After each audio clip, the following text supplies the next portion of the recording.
All right, I threw a lot of stuff at you in that lesson. Before we move on, let's do a brief review. Availability is how we quantify reliability. It is the percentage of time that an application is performing as it's supposed to. Always decide your availability requirements first and then design your infrastructure to meet that level of availability. Once you have your design, you can figure out the cost and then you can decide whether the level of availability is worth it. Availability is proportional to cost. You're always trying to find that sweet spot where availability is acceptably high, but the costs are still acceptably low. You increase availability through a combination of redundancy and loose coupling. Loose coupling is where one component does not necessarily depend on another.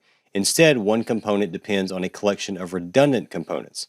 Loose coupling improves performance, thus helping you maintain high availability. To calculate the availability of redundant components, you multiply the failure rate of the components together, then subtract that number from 100%. For example, the failure rate of an EC2 instance is 10%. If you have 10 instances, you multiply 0.1 by itself 10 times. You would then subtract that number from 100%, and that would give you your availability.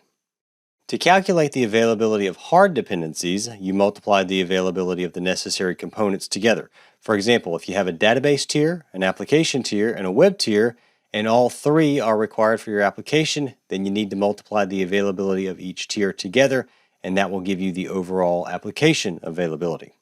The Simple Queue Service, or SQS, is the go-between for loosely coupled services. In fact, I want you to just think of it as the loose coupling service. When a service needs to send a message to another service, it places that message in a queue.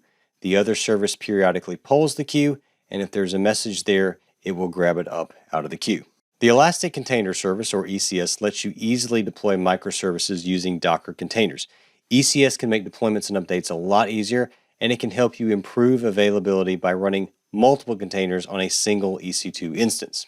Now, no matter what you do, you're never going to get to 100% availability because most AWS services offer less than that, and AWS imposes service limits. The good news is you can, to some degree, control your service limits by requesting an increase. All right, coming up next, you're going to get some hands-on experience laying the foundation for a reliable, highly available AWS deployment.